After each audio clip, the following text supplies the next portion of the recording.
mobility moving forward in their lives.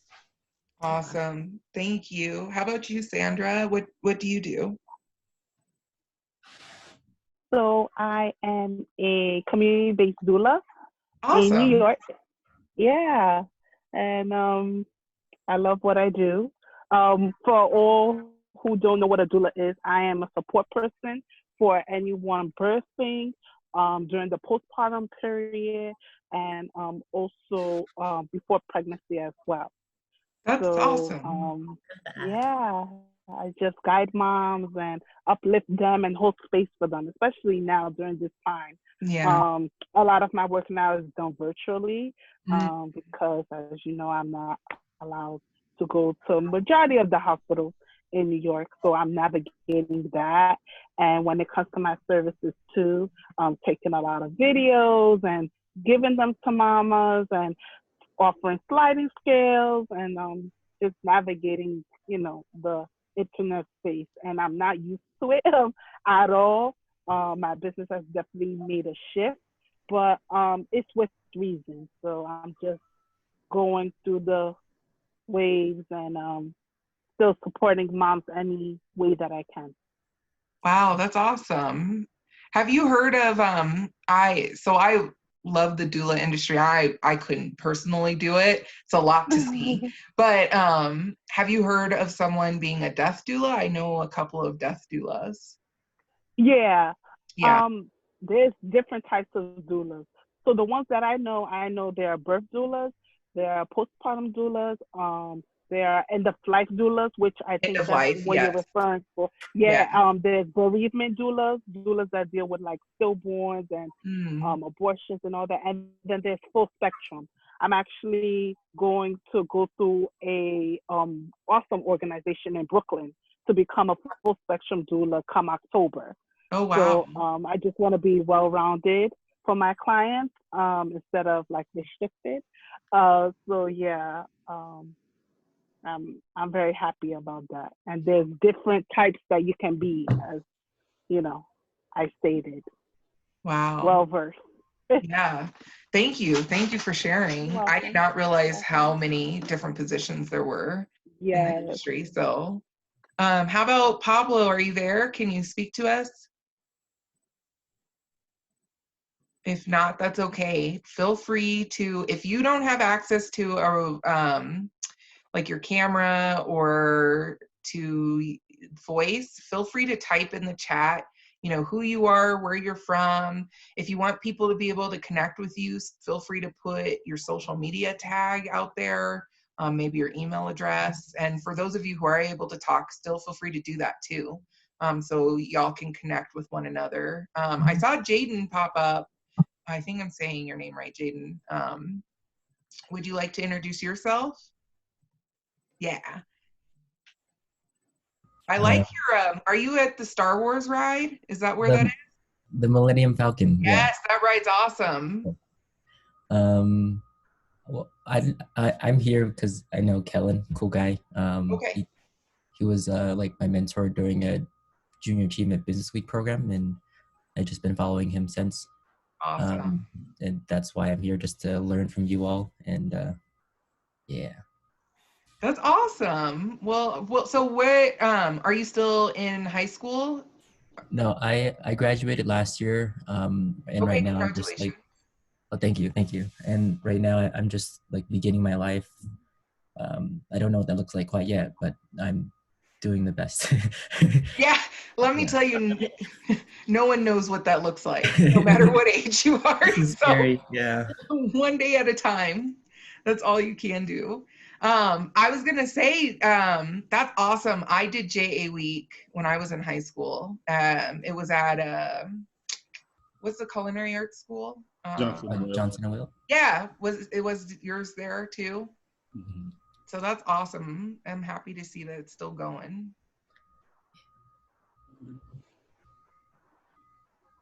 This is like a panel event, right? Where we like listen to you Yeah, all. I just wanted to get us started by kind of getting a sense of who all is here and, just learning a little bit about each other. And then we're going to go ahead and get started because it is 37. So we're we're a few past our start time. So thank you all for introducing yourselves. Like I said, feel free to, you know, introduce yourself, tell us who you are. Oh, Pablo said that he's from Buenos Aires, Argentina. So hi, welcome. Thank you for being here. We're so excited to have you on as well, all the way from Buenos Aires. That's amazing. See, technology is amazing to me. Even during a pandemic, we can still meet one another no matter where we are located.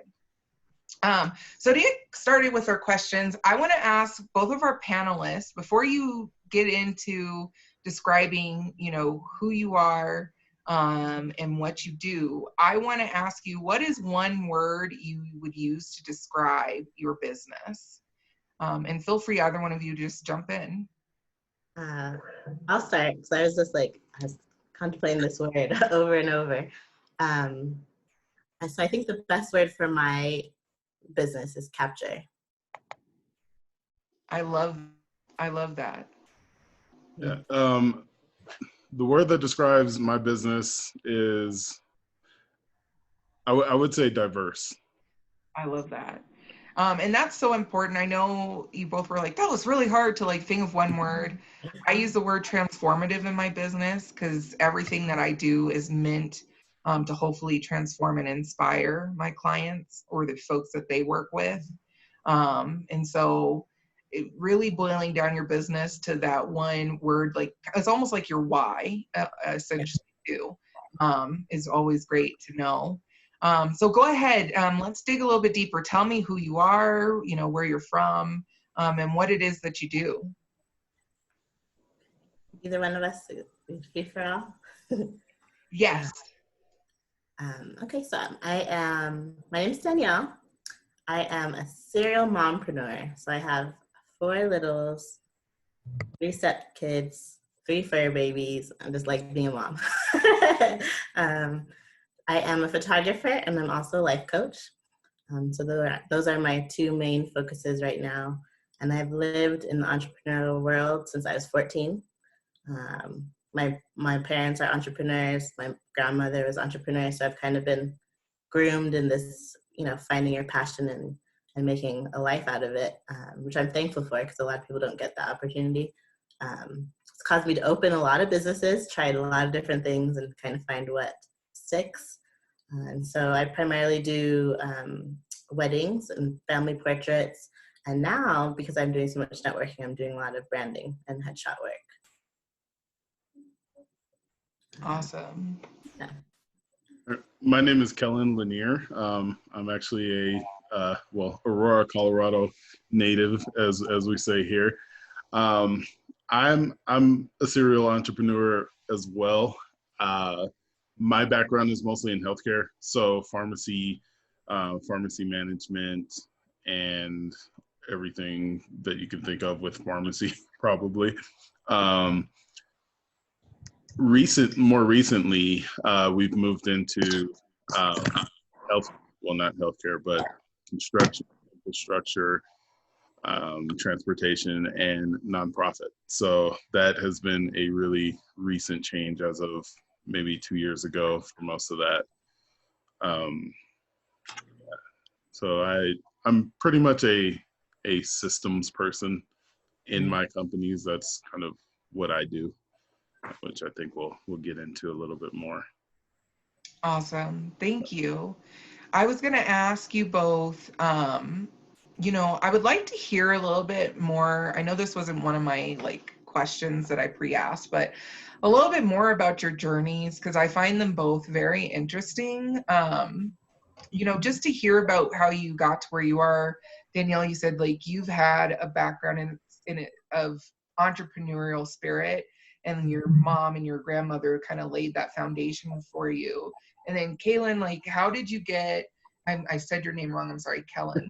No, I was I said it wrong. Kellen, I'm sorry. Kellen, how did you get to where you are, you know, with starting in healthcare? Just how do you even get to that point, and without being, you know, a doctor and going to medical school?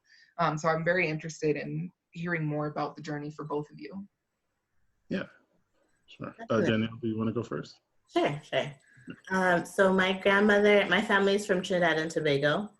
And so my grandmother had 10 kids, and you know, a tiny island is not the most popular island, so not a tourist island like Jamaica and Barbados and all of those big ones. So my grandmother was a seamstress and my grandpa was a tailor, and they kind of took care of the kids, all making clothes for other people. And that was really all they had. There wasn't that great education that they could get there. And it was kind of like a family thing that was passed down to them.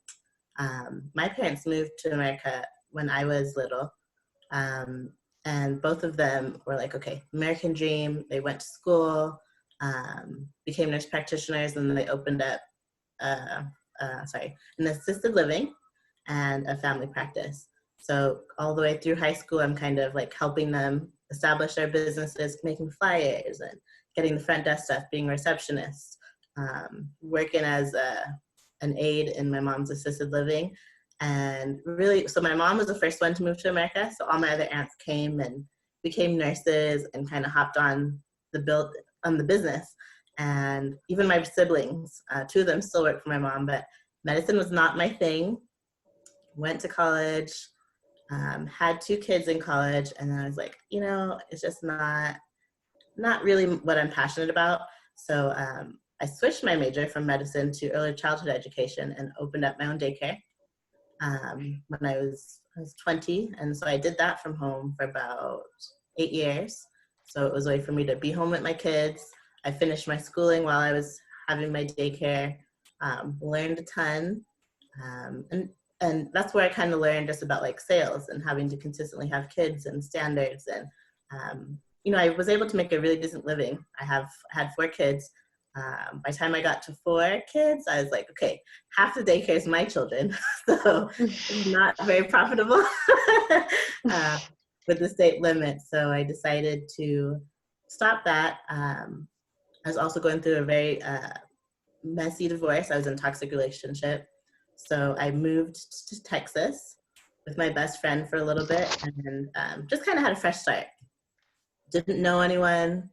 It was me and the kids, and I had a camera that my sister gave me, and she had a lot of friends. Austin's a very creative city, so it was something I did like as a hobby, just taking like, I would take kids with daycare kids, pictures, for their birthdays and fun stuff of my kids growing up.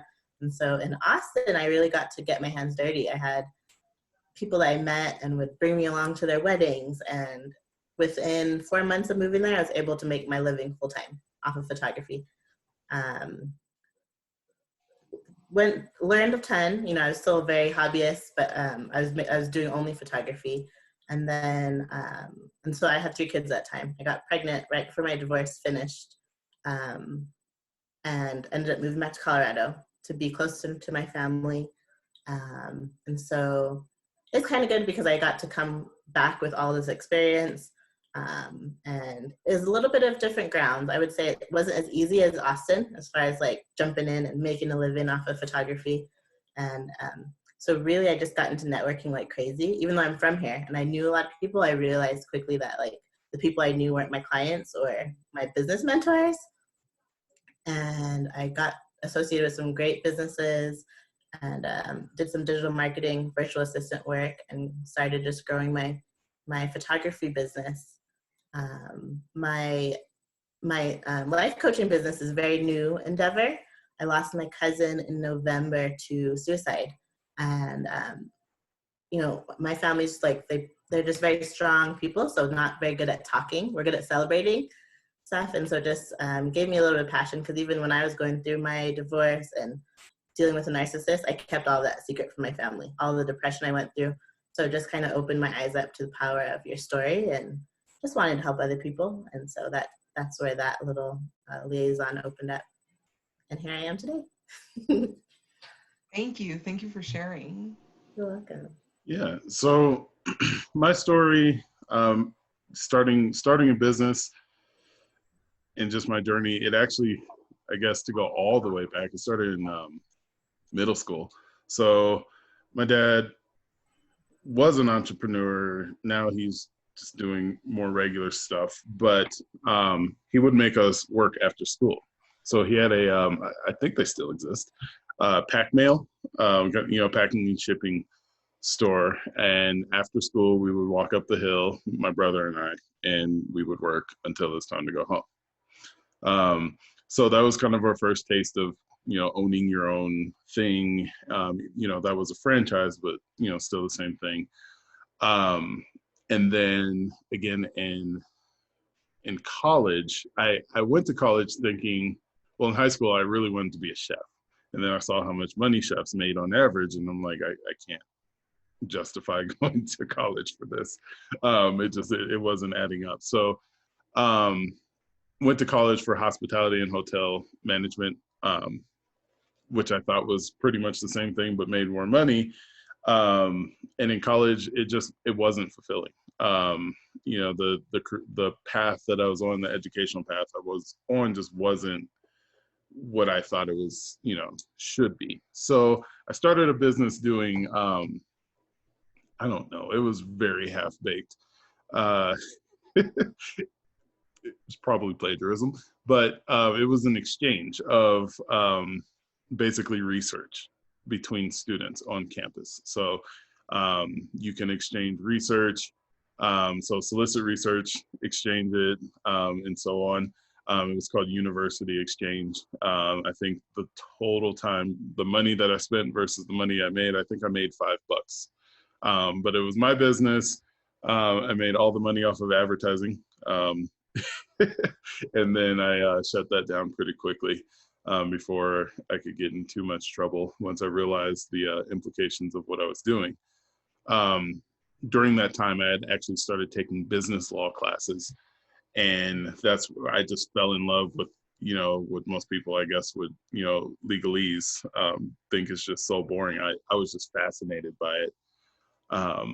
And, I was just like, wow, starting a business used to seem so mystifying, but now it just seems, it just makes sense. But I still had that major of hospitality. So my brother called me up just one random day in 2009 and was like, hey, Kellen, let's start a business. And I was typing this paper and I was so bored. And I was just like, yeah, screw it, let's do it. So that was my business starting story. It wasn't anything profound. It was literally a screw it, let's go do it sort of thing. And that was the company that, allowed us to do anything that we really wanted. So we started with medication therapy management, which was basically utilizing a pharmacist to counsel patients on their medication. And, we started targeting professional football players, found out that wasn't that great of an idea, just due to different politics in the NFL. It was just very inaccessible. But so we kind of circumvented that and went to a more open forum where anybody can take care or take advantage of the service. At the time, I was actually, when we started, this is about 2 years later, when we actually started, I was working at Walgreens and they were doing MTM as well. So it was really awkward. We were in the same market and, they would get these reports. We all went through this central body for MTM and they were like, who is this company that is just beating us? And I was like, I don't know, who is it? And I looked and it was my company. And I was like, oh, that's really awkward. I have no idea who they are. Things kind of took off from there. We started doing MTM for different pharmacies and different clinics around the nation. And we just started getting all these questions. Can you do this? Can you do that? And we just kept saying yes. So we moved into from medication therapy management to pharmacy management and consulting. So just outright running a pharmacy for investors or whoever, multi-site management. We got into pharmacy staffing, which is something we still do today. And, then finally got into pharmacy management or ownership for ourselves. So we had at the peak of things, we had about 4 pharmacies. We actually just sold our last pharmacy, I think this month. earlier this month. So that was a huge weight off of our shoulders. We wanted it gone. We were shifting our model to something where you don't even need prescription. So we just had this extra, liability that we managed to get rid of and still, keep our healthcare operations going. We took a lot of that other stuff that we had because it was stressful. It was way too stressful for what we were getting. We were having serious health problems just due to the stress of dealing with these things. And, my brother and I just sat down once and we were just like, is it worth it? We have this $1 million company, but is it worth it if we're not around? And we just said, no, it's not worth it. So 3 years ago, we made the decision to start just closing down things that were just not good for us emotionally, mentally. And then taking those things that were good for us and focusing on those. So I started a nonprofit. My brother is really working on the more holistic supplement side of healthcare. He's a pharmacist. And then I said, hey, I want to do something completely different. What have I never been in before? And it was transportation, construction. I can't build anything to save my life, but I can start a business. So, that's where we are now. And it's really, using our network to reinvent ourselves in a healthier way. I love that. And I just want to highlight that piece of information that you shared with us, because a lot of times folks will think, okay, I just have to make this work, even if they're making money at it. I just have to make this work, but it's a detriment to their health. And so I commend you and your brother for taking a step back and thinking, okay, what is this doing for our mental and physical well-being? Even though you were making money at doing it, is it worth it?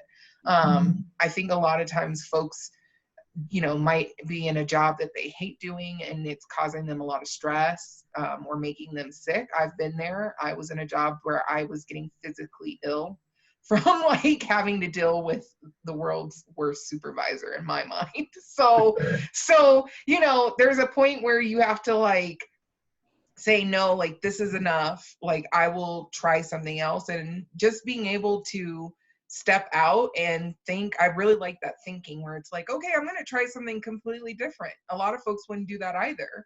And Danielle, you said you grabbed a camera, your sister gave you a camera and you just went for it. So I just think like you both are courageous individuals for just like stepping out there and just giving it a shot, because why not, right? Yeah. So that's awesome. I'm going to ask you now, as we dig a little bit deeper into social capital, what exactly is social capital to you? What does it mean to you as an individual? How about we start with Danielle? Social capital to me is just the power of the network around you, who you surround yourself with. I think a lot of times we go on thinking and we just think of like our family, friends, we think of just people. But when you start really thinking about it as capital, your social network, it can kind of change who you choose to spend your time with, how much time. You can structure it in a way that it benefits your business. And so, yeah, social capital to me is having like a really strong network. Awesome. Thank you. Yeah. So before I go into mine, I just have to disclose that my background, my academic background is in industrial organizational psychology. So I try not to dive too deep into it, but my explanation is a lot more academic. So if you start falling asleep, sorry. That's okay. I want to hear it. Yeah. So the way that I think of social capital, it is really, it's kind of in the name. It's a currency. So it is a system of trust and reliance that people use to get what they need and to build more capital. So, I always think of it in terms of a network of, if you are in the middle of, a group of people and these people over here have something and these people over here, want something, and you're the bridge, you have social capital if you are that conduit. So it's that brokerage position that a person can find themselves in, or, really work to place themselves in so that they can connect others to each other and make things happen. Awesome. Thank you. For me at least, that wasn't too deep of a dive. So I understood. If you understood, there's these little emotion thingies, you can put a thumbs up. I'm trying all the Zoom tools, or you could literally put a thumbs up too. Oh yeah, see? Everybody got it. We're good. Hey, Sabrina, you made your thumb brown. How'd you do that? I have no idea. I like it. So something I want to also ask is, is there anything, when you think about social capital, is there anything that entrepreneurs of color should really know about they really should know about social capital that can make a difference for them versus our counterparts who aren't folks of color? Yeah, I think that for entrepreneurs of color, it really goes back to that concept of code switching, right? So it's not necessarily that we have to work twice as hard. In this respect, we also have a different avenue that our counterparts may not have access to. So being very cognizant of that and exploiting, that's probably the wrong word, but taking advantage of the fact that you have this avenue that others don't have to take advantage of, once you understand how, building social capital works, that can be a very powerful tool to advance yourself. You have basically this VIP access to other people that understand the language that you're speaking and your tone that others may not. So, just really being, conscious that you have another avenue that others may not have. And for those who might not know, can you briefly, because that could be a whole nother conversation, just say what is code switching? What does that mean? Oh yeah. So code switching, I think the easiest way to kind of encapsulate it is when you get on the phone and you have to change up your voice. You don't want my family calls it my white voice. Exactly. Yes. When you have to change up the how you may appear in someone's mind vocally, or even overwriting, those different ways of changing the inflection, your tone, all of that to fit someone else's schema of who you are. Awesome. Thank you. That was a great definition, because I don't know how you summed it up. I would have been like, How about you, Danielle? Any advice for entrepreneurs of color in regards to social capital and maybe how they could take advantage or disadvantages? What do you think? For entrepreneurs of color, I would say my advice would be take advantage of the different types. From my mentor, I learned that there's a few different types of social capital. So there's bonding, bridging, and linking. But what I've learned in a lot of, in several of the groups I'm joining, things I'm choosing to be a part of that encompasses people of color, it really helps with the bonding, because we have troubles and we have roadblocks that our counterparts aren't going to ever experience, even if they have empathy for it. And also the bridging. I learned that we can help bring seats to the table for each other.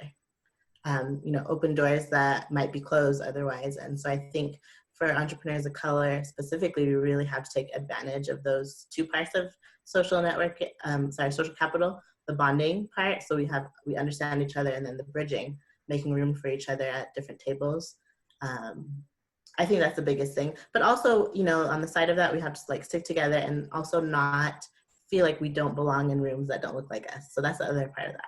So I think it's important to encompass the safe spaces and also still build enough of a confidence to these safe spaces that we can go into rooms where we might be the 1% and still hold our power and hold our space and still use that to our advantage as well.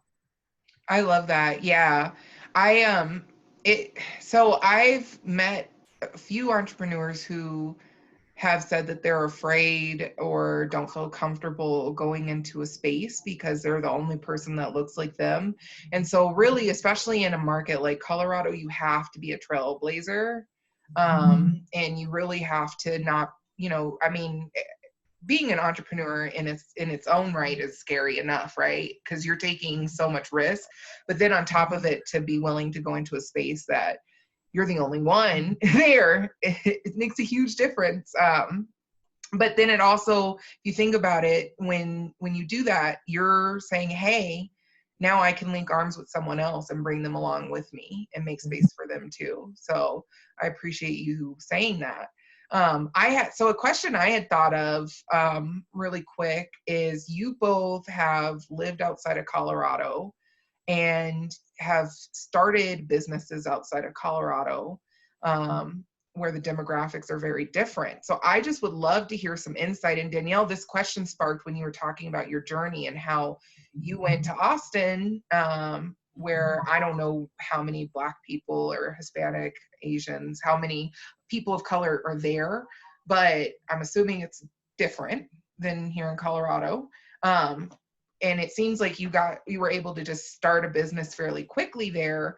And do either of you feel like, your experiences in other states with other demographics have made a difference in how you've been able to utilize social capital and build that network? Yeah, I don't think so here I know we're probably 4 or 5%. I know it's a very low percentage. In the South, so in Austin, I definitely felt like there was a more percentage, but also the culture was different. I felt like I experienced a lot of embracing. And, so when I went there, since I didn't know anyone, and maybe that played a part too, I was actively looking for groups to join, people to meet. But I felt like it was the entrepreneurial scene, the entrepreneurs, the color scene was very let me share.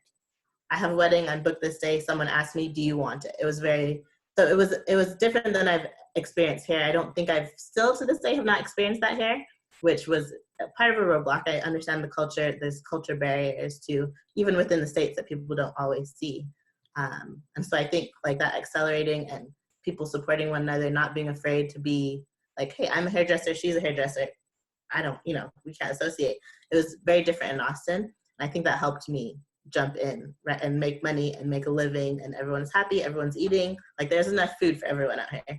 And so when I came back, I think I had that great experience. And so part of me was all right, well, I have all these friends, I've been successful, let me just go and share all my stuff. And it didn't work out that way. I couldn't just jump in and make a living full time.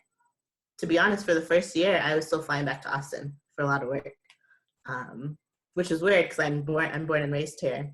Well, I'll say raised here. I was an infant, but I'm native Coloradan. I don't remember anything about Trinidad.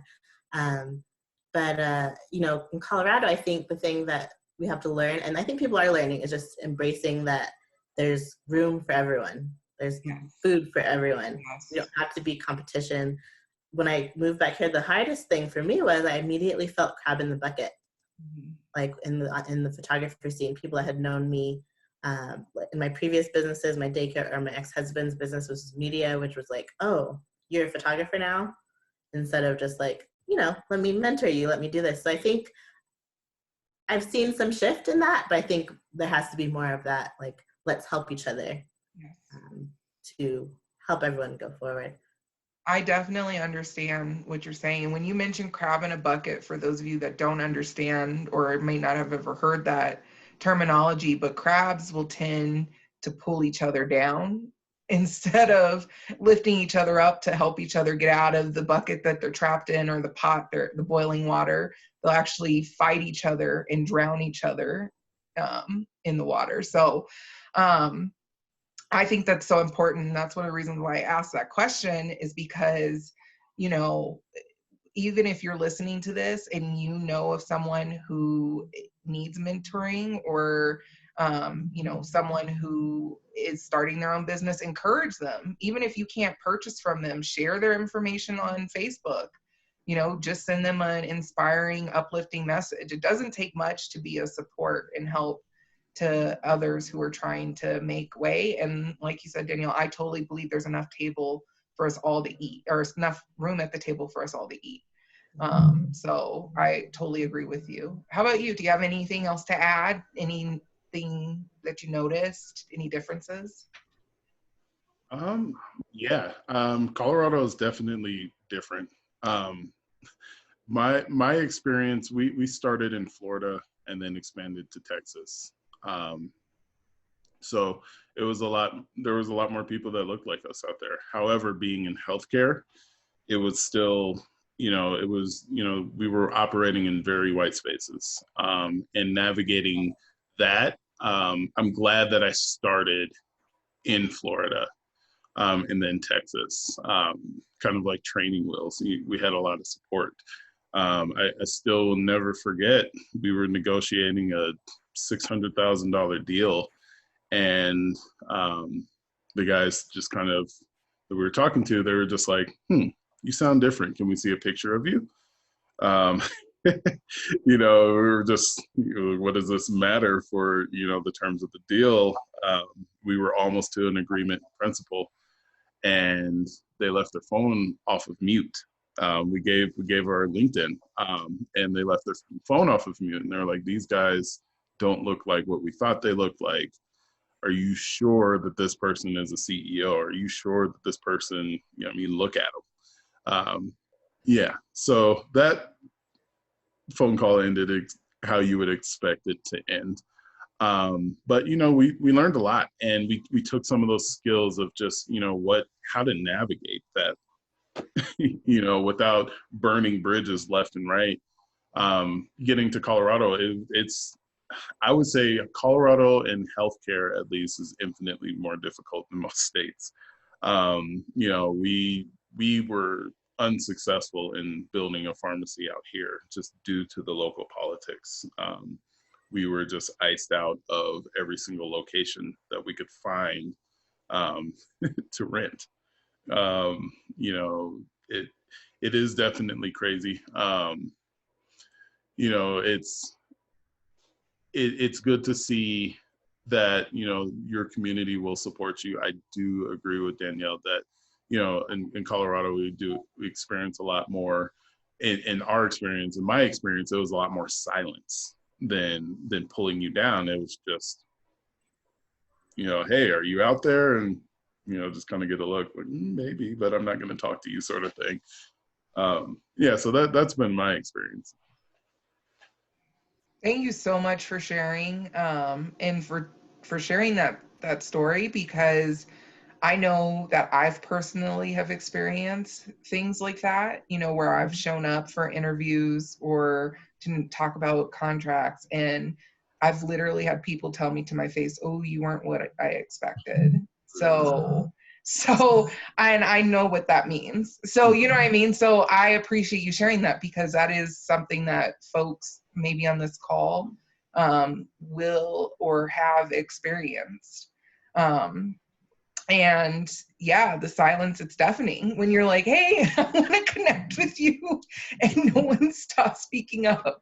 So I appreciate you saying that. And it kind of leads me into this other question. I know you might be thinking, like, this doesn't really have to do with social capital, but I think it's a great question to ask. Have you both ever dealt with imposter syndrome? And for those of you who don't know what imposter syndrome is, it's really a phenomenon where you are really an expert in a subject matter, or you have a lot of knowledge in a subject matter, but you internally, regardless of if people are telling you, you're great, or if they're telling you suck, regardless of that, you yourself don't feel like you're an expert in that area. You feel like, oh, like I'm running a scam, like this is fake. I need to just stay in my lane.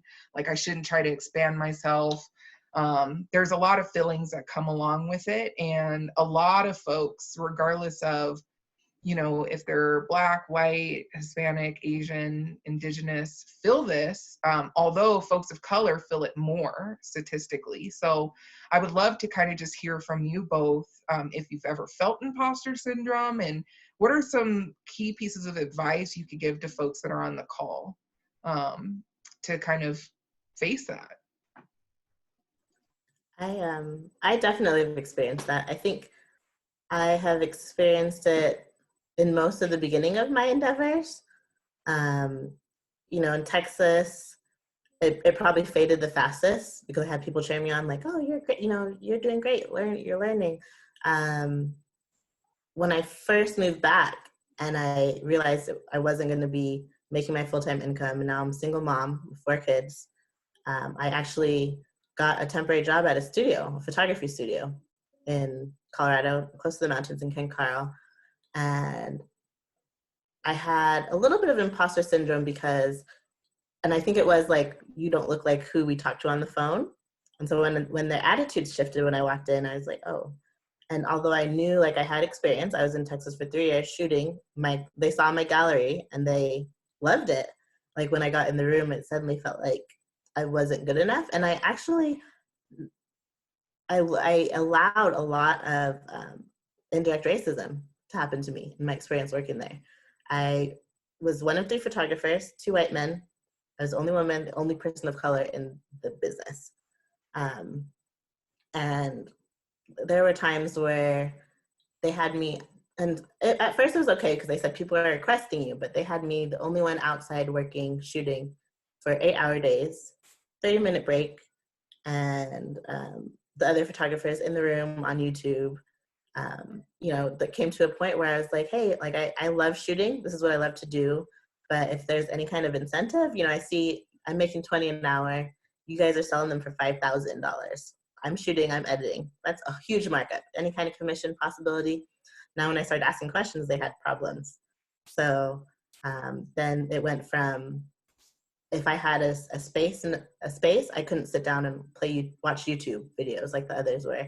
It was like, oh, Danielle, you don't have to shoot this hour. Do you want to wipe the windows? No, I don't. Do you want to sweep the kitchen? No, I don't. And it was stuff that they thought would be oblivious to me. Like I would just be like, sure. And I was like, no, I don't. Because when they have a break, they just go on YouTube and take a break. Like, why can't I just have that kind of break? So it kind of just, it showed me that the imposter syndrome, like when you feel like less than and you're really good enough, sometimes you can feed into it more when others around you are feeding into the energy. So I kind of had to stop myself and be like, no, like I'm a good photographer. I'm getting top sales here. And it's just kind of some like confidence thing you have to work on, like encouraging your own self at some points. I had it again when I started my life coaching, because that had been an endeavor that I've been thinking about doing for maybe 10 years. I was interested in coaching moms, particularly because I was in love with motherhood.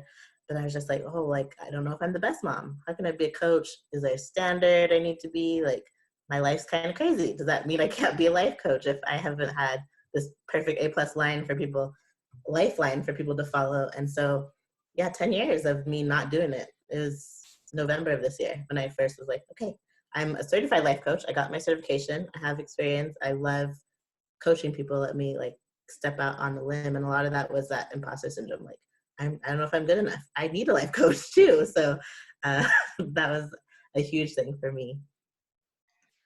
Well, you said something that I think at the end you were like, I need a life coach too.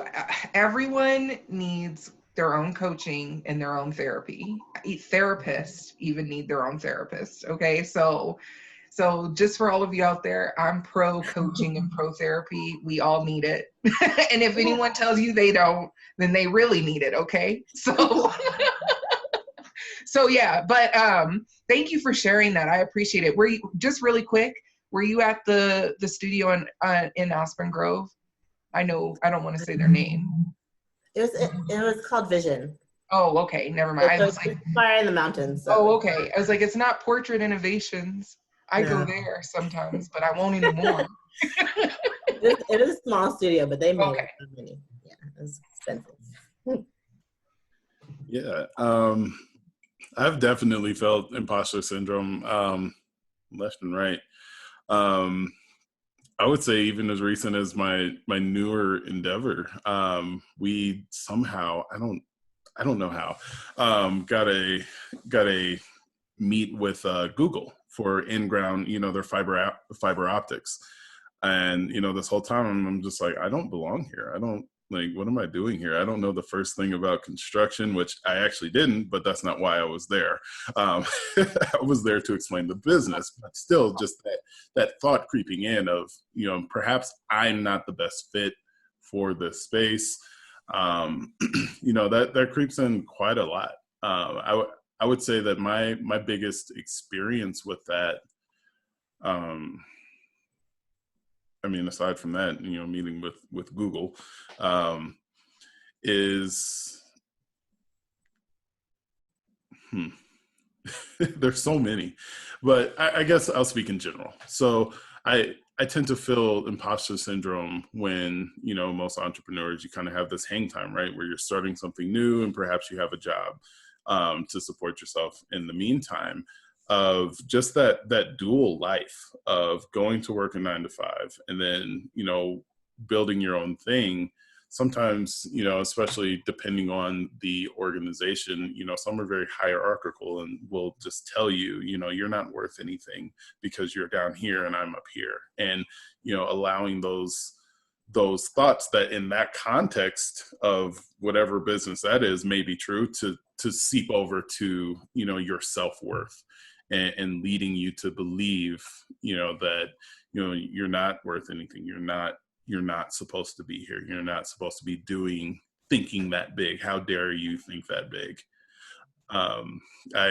Imposter syndrome is something that really hampered my doctoral studies in a really weird way. I had just passed all my comprehensive exams, so I was like past the goalpost, and then, I wrote my dissertation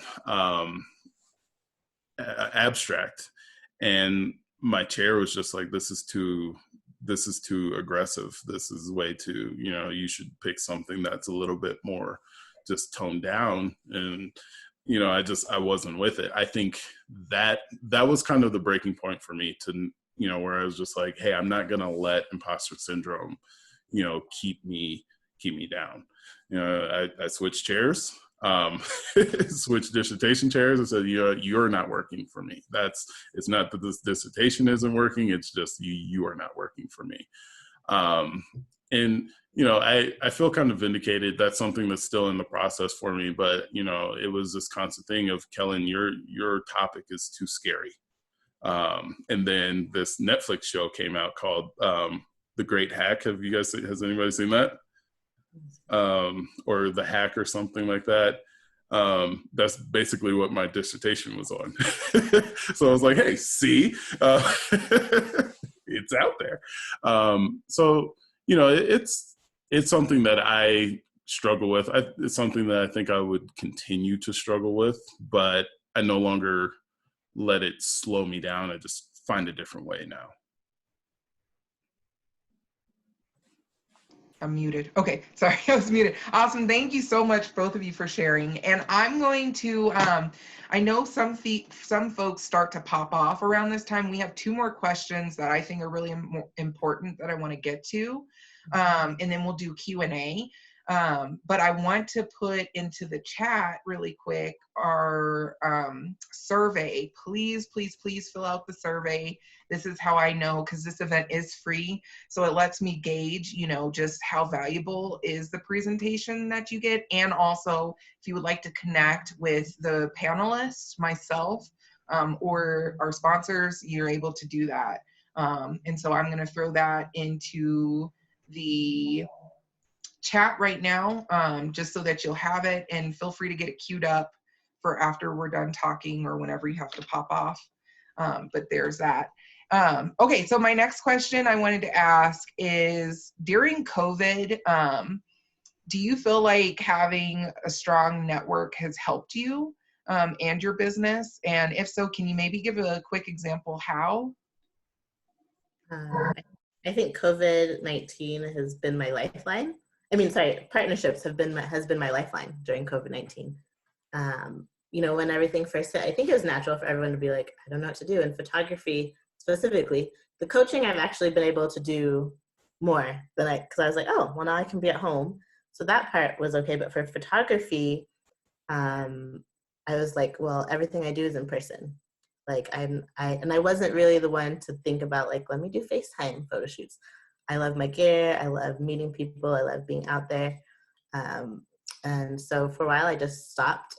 And so I actually had to write a blog about pivoting because I had so many powerful people in my network, mentors, my kitchen cabinet, I've learned to call it, you know, mentors, people I look up to in the same field, business friends, and people that I can create partnerships. I had about 17 people reach out to me like, hey, what about this idea? What about this idea? Would you like to work with me on this idea? So I think partnership saved my income for my business during this whole pandemic. I was able to partner with a great makeup artist, and we were able to do some consultations leading up to photo shoots that I would do once everything opened up again. I had a really great mentor that was like, I heard about porch portraits on Instagram. Why don't you do this? And here you go. Here's 10 people, names and numbers you can call in my neighborhood and come do us all on one weekend. And from there, it kind of took off. So I think it made me just really appreciate the power of my partnerships and really look at them, like Kellen was saying, like as currency. You know, they, even from my mental standpoint, in the time where I was like, dang, I'm down, like I don't know what to do. Just seeing I had so many people there with me. If it wasn't a physical partnership, if it was just help sharing what I'm offering, that really just saved my business in that time, during this time. Awesome. Yeah. You know, I feel the same way that, you know, COVID-19 really kind of, it helped us understand just how important, you know, the work that we were putting in even years back, you know, in building those relationships, how important that was. We were having trouble selling our pharmacy, and it just so happened that we just had a client that was literally a blast from the past that said, hey, you know, you guys have always done right by me. I have somebody that needs a pharmacy right now, so I'm going to connect you to. So that's how we ended up selling our pharmacy, was just from past work. You know, and even moving our non-pharmacy operations, you know, we were able to rely on our allies that were physicians that really wanted our products in their clinics. So we were able to create this business model where we didn't need a physical location. So we were able to sell it and still continue, you know, same day, just like that, by just spreading our model out to different clinics. And that was all through personal relationships that were built before. That's amazing. Thank you for sharing. I was going to ask next, what are some key, so when you're developing a partnership, it's hard to know. Well, for me personally, I used to be a yes woman, you know, like, yes, yes, yes, yes, yes. Oh, will you help do this? Yes, yes, yes. And then finally I was like, this is not effective for my time. And I'm not making what I should off of this, or this partnership isn't actually turning out to be what I thought it would be, or this partnership is no longer you know, a viable option to me.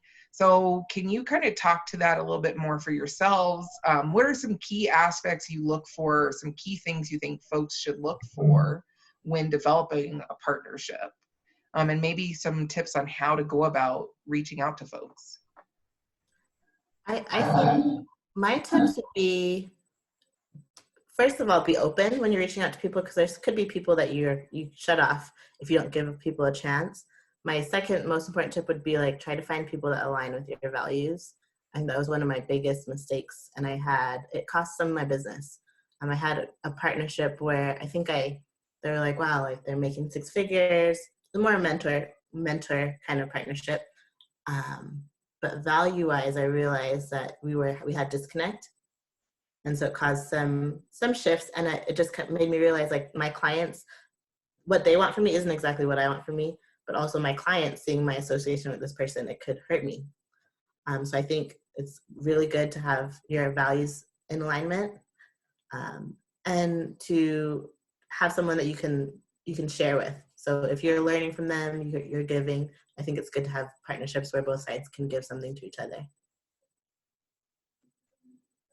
Yeah, I agree with that. You know, just having the courage to say no sometimes to a partnership, even if it's going to cost you money.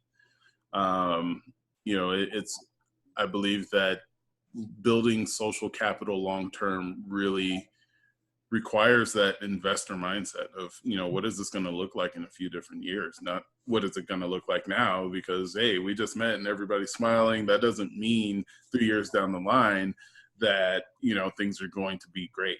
On that, you know, kind of the other side of that coin is you don't be so quick to judge, because it takes time, but definitely have that courage and capability to just cut things off if it's not working. And building that social capital, you know, it's really about doing the right thing. It's really about integrity, and it shows after a while that building social capital is not an instant gratification game at all. It is a very long-term sort of deal. I like how you called it an investment, and it is. And I know for myself personally, like I've recently started off with a partnership, and it was great. And then we've kind of had to check in. So that's something I would give advice to people about, is check in with your partners and say like, hey, is this still working for us both? And if not, communicate. And, you know, just say like, I feel like this is being more beneficial just towards you right now. You know, I'm okay with that. Or if you're not okay with it, say like, I'm not willing to do that, or whatever it may be, but just have communication with them and check in. I feel like that's what's super important. Or you might have a contact, you know, you said, Kaylin, that you had someone that, you know, you hadn't dealt with in years come back to you and say like, hey, I know someone who wants to buy the pharmacy. So when you have contacts like that, just reaching out to them every once in a while and just saying, hey, wanted to see how you're doing, how things are going. And just, you know, keeping up with them is super important. I have one final question. And for you both, I would love to know, what is something you wish you would have told your younger self?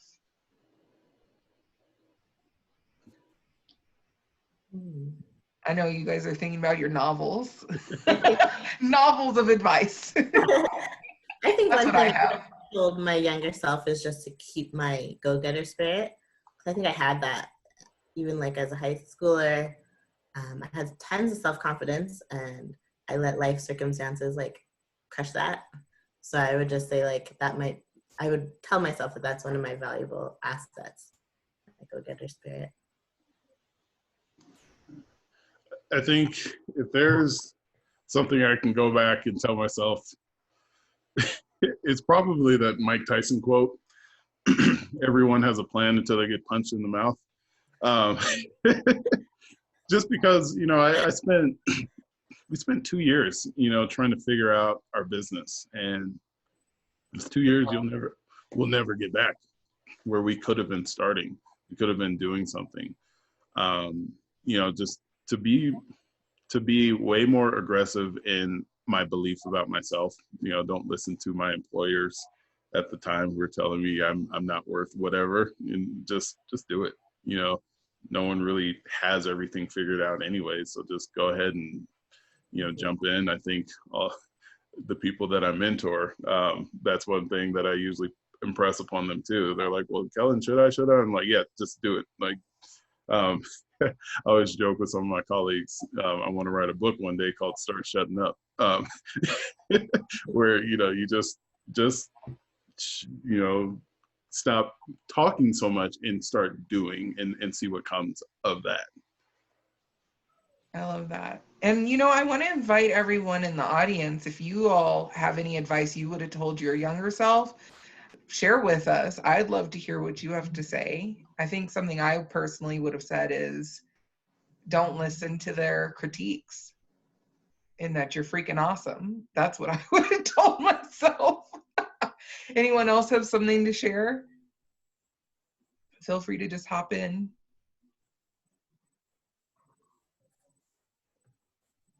I think for me, I'll chime in. Failure is okay. Failure is a teachable moment. I have a lot of hangups with failure. Some of them are ego, some of them are just really out there, and I really wish that I would have given myself permission to just like go dive deep much sooner instead of waiting around forever to just get started. Thank you. Anyone else? Yeah, I think if I could go back, I would give myself like 10 books on institutional racism. Like, it's real. Get ready to learn about it. It's going to happen. Because I didn't think it was, and I wasn't ready for it when it happened. That and the bears in Disneyland. You're right. And that prepare for the bear in Disneyland. I was, Sydney and I know each other pretty well. I was a bear biologist in Florida, and right as I was leaving my job to come to Colorado, a bear got into Florida. I'm like, well, peace out. I got to go.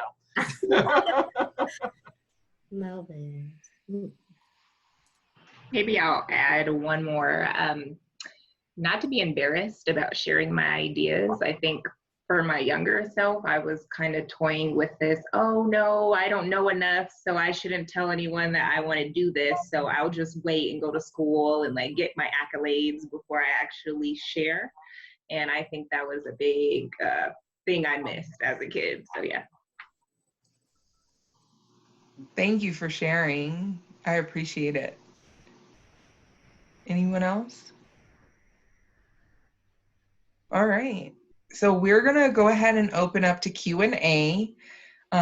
Feel free to just pipe up and ask your question, or if you don't have access to speaking, you can just type your question in. So do we have any questions at all? I have a question. Okay. For our speakers, how would you, and you too, Sydney, how would you approach starting a partnership with someone who's on a different level of business? And does that matter? Well, can you clarify, like, what do you mean by different level of business? So if you're probably in the beginning stages of your business, or maybe jumping into a new career path, even if you've had some experience in an industry before, is it okay to reach out to someone who's full blown in their business? They're probably busy, but they have the itty gritty that you want to get familiar with in terms of how to run that business. How does it feel to run that business? What kind of connections did they have to create? Or is it just too far out of your range or level to reach out to that person and propose a partnership? Thank you. If that makes sense. I think my advice would be to leverage. I think so. Like when I think about my business, I not so often think about just where it is. So I say leverage the relationships where businesses are way more established. That should be one of the most leveraged. People that know more than you do, that are willing to share, people are making money. Like I'm like, I need 6 figures. I'm not going to stop till I get there. So I'm going to network with people that have 6 figures. And that's kind of a place where you have to, like most business owners are visionaries and have to take that power and hold that power that you're a visionary. Your business isn't going to be what it is right now forever. So those are the businesses that the relationships that you can really leverage and learn a lot from. Those are sometimes some of the most important partnerships. Thank you. I would ask, why are we thinking of business as different levels in the first place? You know, and I would be very wary of approaching someone who views business that way. You know, and I always say being an entrepreneur, it's like the wild, wild west, right? There's no rules. Really, I mean, well, there are rules, but there's no real rules to, okay, can I talk to this person? You know, yeah, you know, will they talk to you? That depends. But why not ask? You know, you'll find that a lot of people, you know, they're very open to, you know, discussion. They're very open to, you know, hey, what do you got? You know, because if a person is in what I would consider the right mind for myself in building a partnership, they're going to be looking at value before they're looking at, am I higher or lower than you? You know, so if you're bringing value to the table, then it really shouldn't matter at all. Thank you. Awesome. Thank you both. Any other questions at all? one. Okay. So a phrase that I like is talent is universal, opportunity is not. And because of the panel and the kind of people who are on this call, can you isolate a time where opportunity might have been challenging and what that kind of adversity felt like, or how you like really pushed through? Because I think that opportunity isn't equitable to everybody, so we all have different forms of equity, and how do we overcome those equity imbalances? I guess if I can answer it, and I hope I'm answering it exactly what you asked, but I feel like definitely in my photography world coming back to Colorado, I experienced that because there's a lot of people with talent and vision and creative eyes, and a lot of times the opportunity wasn't there for me. And you know, I can't even blame it on different circumstances, but it was a place where I had to knock a lot more doors to find my opportunities. And so I feel like if you're passionate about something and you're talented and this is your vision, I feel like you have to be willing to take 100 million no's and just keep going until you find your yes. Yeah, I agree with that. You know, I would say my most challenging time is probably trying to find a location out here in Colorado to set up a pharmacy. And, you know, that opportunity never came around, but I was able to really look at why and come up with opportunities based off of that. That's kind of where my nonprofit idea came about, was just trying to address this deafening silence in the Black community. It was just like, why can't I find anybody? They're like, where are they? So, you know, turning that into an opportunity for others, you know, to try and have a voice somewhere. Cool. Yeah, I was gonna say for me, you know, it's definitely, like Danielle said, taking a million no's and really facing that, because it's hard to be, you know, rejected, but understanding that it's not always necessarily a personal rejection. Sometimes it's just that person didn't need your services, or even if it is personal, which sometimes it is, you know, maybe because of the way you look, or they just didn't like you, or whatever that might be. You just have to keep persistent and keep going, and just not stop. So. Okay, cool. Awesome. Any other questions at all? I have a question, but there's a fire truck going by, so I need Oh, okay. As the fire truck goes by, I think, was there anyone who didn't get to introduce themselves? Sabrina, you didn't, and I think, is it Marcia? I'm dyslexic, by the way, you all, so I say things back assward. So forgive me if I say your name wrong, just correct me. And then Leander, if you all want to introduce yourself too, but Sabrina, you want to go first while the fire truck's going by? Yeah, I can go first. Hello, everyone. My name is Citrine Williams. I should probably take this off. Sorry. I am a co-founder of Live Brown. It's a business directory and digital marketing company for businesses of color, specifically Black businesses. And then I also have a little thing going for mental health. So I'm trying to figure out what I want to do with that, but I am probably going to end up being a serial entrepreneur like yourself, Danielle. So thank you guys for listening. Awesome. And then Brittany just said she has to head out. She's in all the way out in New York City. So it's like 8 o'clock, 9 o'clock there. But she popped her information in the chat if you all want to connect with her. And then Marcia, would you like to, am I saying your name right? I'm sorry. Well, it's actually Marcia, but I'll answer Marcia? to I'm sorry. Okay. Don't worry about it. You should see me with Michael and Michelle. Like,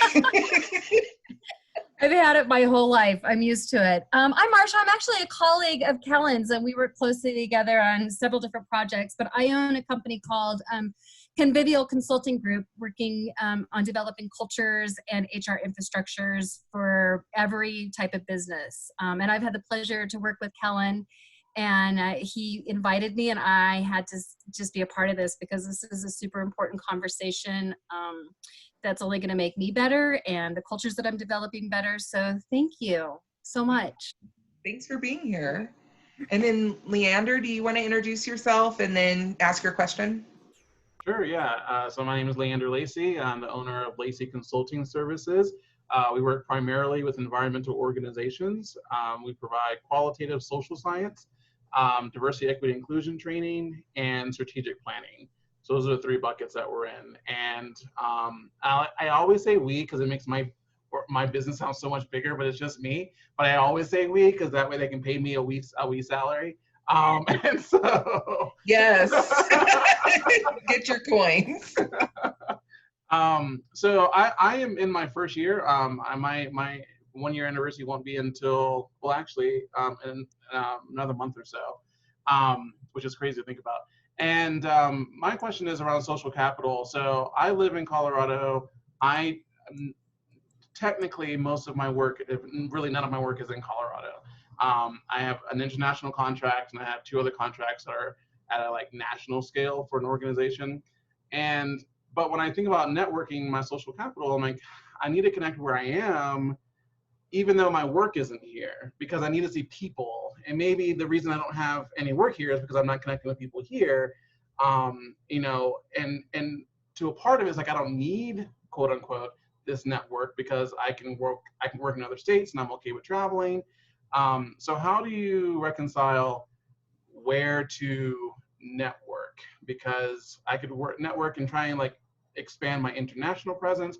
I could network and expand my national presence in the US, or I can really network and hyper localize here in Colorado. I would say just think about tailoring that to your specific business. If you're having huge success internationally, I think it's great to have your business card on you and be willing to talk about be your walking business card wherever you go. So obviously if you're here, if you're at Home Depot, just think of yourself as your business wherever you go. But I also think just think about what's working for your business. And if that's international, if what you're doing is working for you, then use that. Don't feel pressured to have to I think if it comes and you feel like it's fitting in Colorado, but don't feel pressured that because you're here, you have to. There was a point where for my photography, I just wanted to do destination weddings. And so for a year, even though I was in Texas, I did that. And all my networking was in different states and the islands and Hawaii. So it just has to, just where you see your business and where you feel like you'll get the most fruit for your business. Yeah, I would say, it starts with identifying what social resources you have, what's in your bucket that others may want or need. And then from there branching out and seeing, what's more efficient. Colorado may not be efficient if you're working on a international scale, so you may have to change, your strategy to fit, what is working for you, much like Danielle was saying. I always go about that by, just saying who's the broker in between, what do I want or what do people want that, that other people need that I need to address, and then try and find those brokers. That way you're not going after these, individual, if it's clients you're looking for or exposure, you get more bang for your buck when you're addressing those individuals that are connecting other people. Mm-hmm. I was going to say something along the same lines. I think you off the jump have had a great opportunity to play big, right? A lot of times folks start a business and they're thinking so small, oh, what can I just do in my neighborhood? Or not that that's bad, but you have had the opportunity to actually go international and to go nationally, and not being afraid to ask for introductions. So whoever hired you, it might be well connected to another organization. And those are really the folks that you need to be connecting with if that's the level that you're playing at, is whoever their contacts are at the other organization. find out if there's any, I know it's kind of hard right now, but if there's any conferences that that person who hired you goes to, and get yourself invited to those conferences. And, you know, that would be an amazing way to network, either through sponsorship and having a booth, or just being there on the ground and introducing yourself to folks. Doing things like that might be very helpful to building that type of network, even though they're not hyper local. Thanks to all of you. I really appreciate that advice. You're welcome. Awesome. Any other questions before we hop off? I have one question. Yeah, go ahead, Jaden. For the two speakers, what was it like? How did you feel, or in your first business, how did you feel when you first made money? Like, what was that feeling like? Amazing. So my very first business, I was 14. I did piano lessons at home, and so I took piano for years. And I was like, you know what? I want some money. So my mom was like, okay, you know, you can use the living room and have these certain days. And it was just amazing. They give you this little sense of like independence. So for 14, I thought I was grown, even though I wasn't yet. But also just made me feel empowered. Like, you know, this is a skill, something that I love. That was my first little taste. Like, it's something I love, something I enjoy doing. I love teaching others. I love speaking to others. So now I can make some money and do other things I enjoy with my passion. Yeah, I would say my very first time making any money, well, that $5, you know, but it made it a little bit more real for me. You know, with my second business, where we were really actually bringing in, you know, our first check, I still didn't believe it. I just thought, you know, like the bank made an error or something like that, or, you know, like, oh, they're going to ask for it back or something like that. So I was a little suspicious, and then it kept coming. I was like, oh, okay, it's not a dream. Can I just say, when you both were asked that question, your faces lit up. You were so like, it's funny recalling that memory.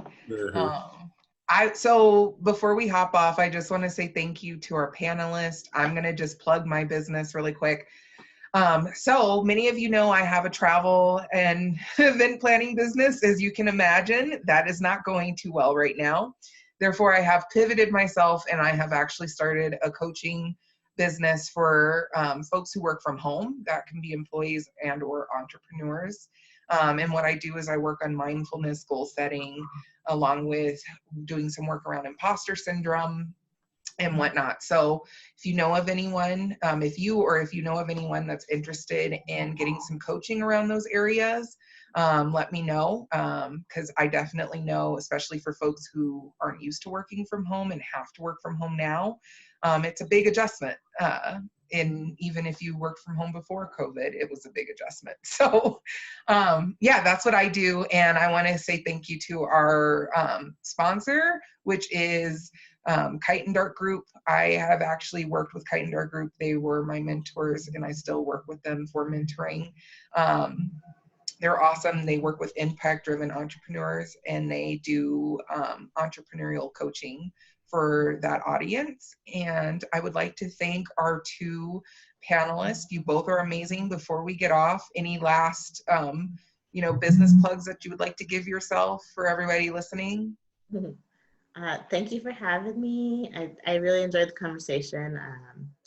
Business plug, if you guys need any headshots, branding work for all these entrepreneurs in the group, that I'm your lady for that. So go ahead and send me an email. I'd love to capture you. That's my passion. Yeah. And then for your coaching business, do you work specifically with mompreneurs? Yeah. So if you guys know Expecting Mom Sky, I was gonna reach out to you too, because I'm passionate just about motherhood, and so I've had a few miscarriages myself, and I realized that that's a really tough time. So I'd love to see if we can connect. If you know moms are trying to conceive, expecting, even postpartum, I work with them. Awesome. That would be great. Yeah. Yeah. I'm terrible at plugs and just in general selling. I believe in you. So instead, I put my email in the in the chat there. But yeah, feel free to reach out to me. You know, I'm really working on, you know, connecting entrepreneurs of color with different opportunities, you know, no matter what it is. That's something that I'm very passionate about. That's what my nonprofit is about. So yeah, reach out, you know, anything I can help with, I help for free. So. Awesome. Thank you so much, all of you. If you would like to stay connected, feel free to join the Entrepreneurs of Color Facebook community. I post a lot of great information on there. This recording will be up on there in a few days. That group is open to everyone. I think it's hilarious. Well, actually, I have people tell me hilarious. I say it's open to BIPOC, you know, Black, Indigenous, people of color, and our white allies. Someone cracked up when I said white allies. So yes, our white allies are welcome on there as well. And thank you. Round of applause for everybody. I hope you all have a great evening and have a good night. All right. Thank you. Don't forget to do the survey. Thank you. Bye. Bye.